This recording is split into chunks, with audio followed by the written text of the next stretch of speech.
pessoal, tudo bem com vocês? Bem, na aula de hoje a gente vai aprender a construir tabelas. Então, na aula de hoje a gente precisa sair sabendo responder essas 4 perguntas, ok? Vamos primeiro responder a primeira pergunta. Para que servem as tabelas? As tabelas servem para quê? Então, as tabelas servem para quê? Porque eu tenho aqueles dados desorganizados, certo? Eu tenho aqueles dados que eu coletei, que eu coloquei no papel junto com a minha equipe que está em campo. Então, quando eu junto todas as informações, essas informações ficam desorganizadas. Então, as tabelas servem para isso, para eu apresentar os meus dados de forma mais organizada, certo? Vamos responder a segunda pergunta. Qual o tipo de variável, certo? Quais são as variáveis que a gente tem no nosso estudo de estatística? As variáveis, elas se dividem, em qualitativas e quantitativas. Quando é que eu vou ter variáveis qualitativas? Eu sempre digo para o meu aluno em sala de aula que aquela variável qualitativa eu vou pensar sempre numa qualidade, numa palavra, numa letra, certo? Quando eu lhe pergunto qual é a sua religião, por exemplo, você vai me responder com uma palavra. Eu sou evangélica, eu sou católica, então eu vou responder com uma palavra, isso é uma qualidade, ok? Variável quantitativa, por exemplo, esse exemplo que a gente tem no quadro. A quantitativa, eu vou pensar em números, por exemplo, qual a sua idade. Então aqui no quadro tem a variável quantitativa porque são as idades daquelas pessoas que frequentam o bar, por exemplo, ok? Terceira pergunta. Estou trabalhando com amostra ou população? Outra pergunta que se faz muito, aquelas pessoas principalmente que são leigas em estatística, E aí eu tenho essa dúvida. Eu estou trabalhando com população ou estou trabalhando com amostra? Porque na estatística se fala muito nessas duas palavras? Bom, a população, ela é o todo, ok? Por exemplo, eu podia trabalhar aqui com toda a população que frequenta o bar, mas eu não tenho custo, eu não tenho tempo de trabalhar com toda a população, certo? Eu quero uma pesquisa, por exemplo, que seja realizada em 2 semanas, em 1 mês, e eu não tenho como fazer essa pesquisa com todos. Todos é toda a população que frequenta o bar, por exemplo, ok? Então, por que eu vou partir para a amostra? Eu vou partir para a amostra exatamente porque eu não tenho custo, eu não tenho tempo para fazer essa pesquisa, então eu pego a parte de um todo. Eu estou pegando a amostra.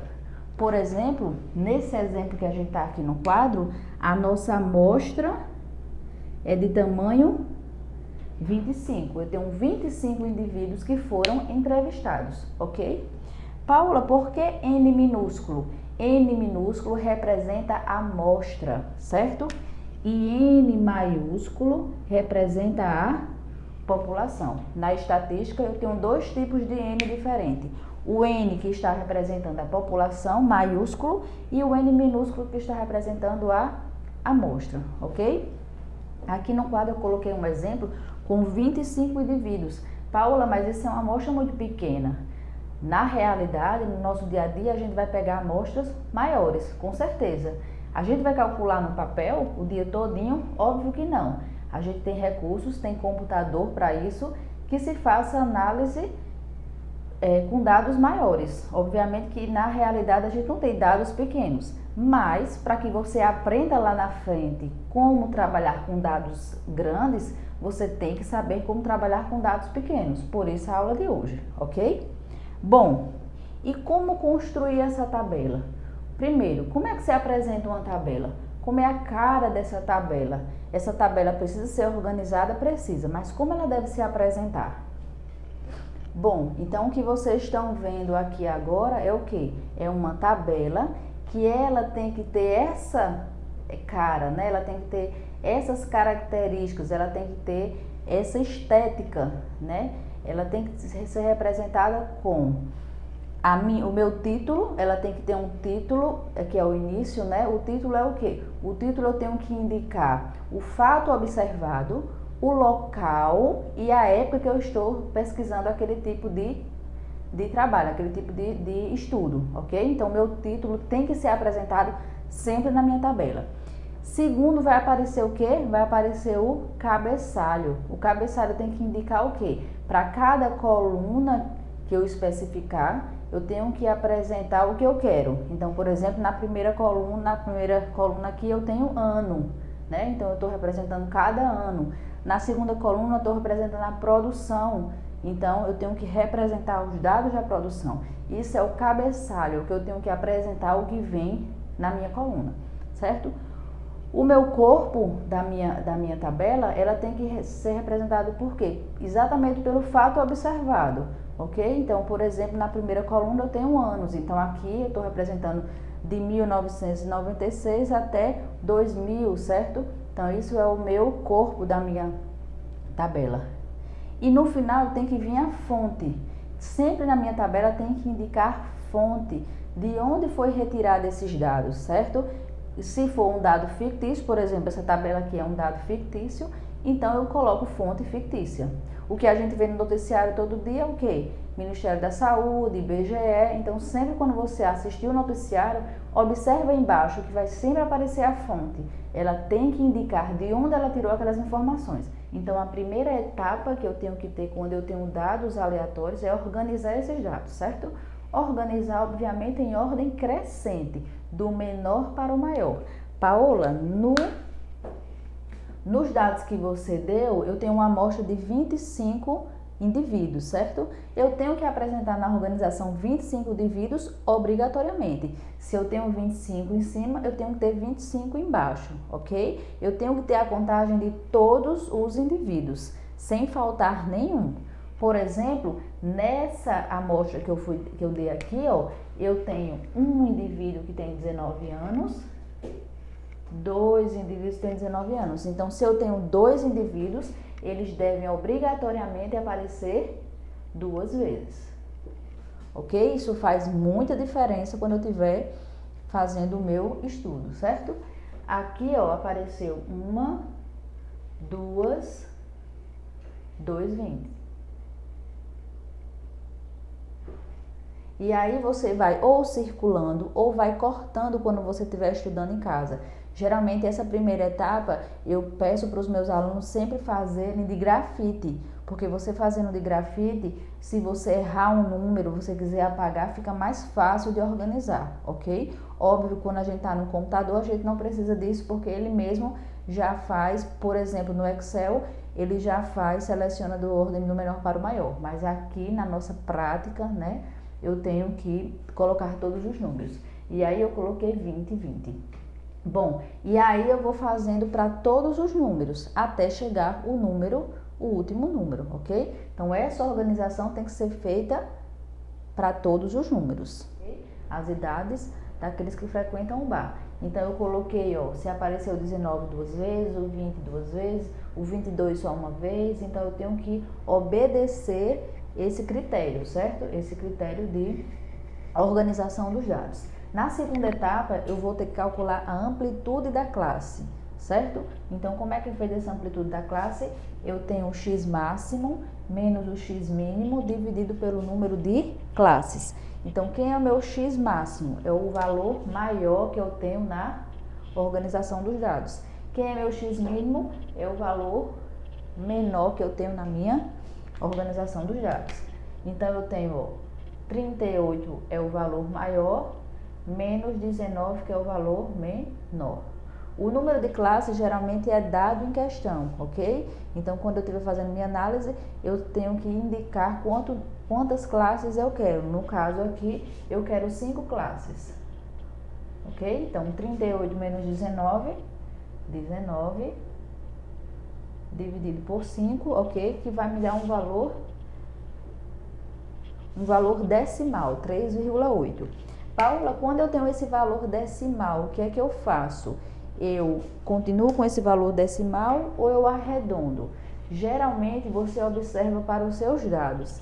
Nos seus dados não tem números decimais, então eu posso, opcional, pegar esse valor e colocar ele inteiro, certo? Como é que eu coloco ele inteiro? Eu observo depois da vírgula se esse número é maior, menor ou se ele é 5, certo?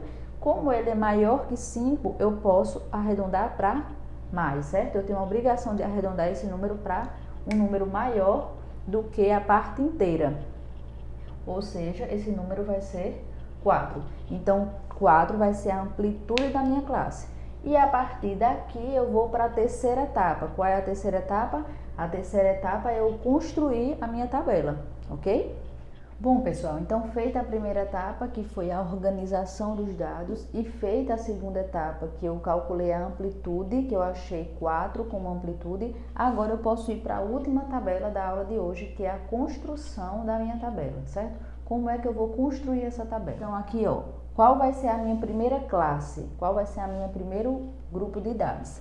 Bom, o primeiro número que eu encontrei foi o 19, não é isso? A idade 19. Paula, e ele vai até aonde?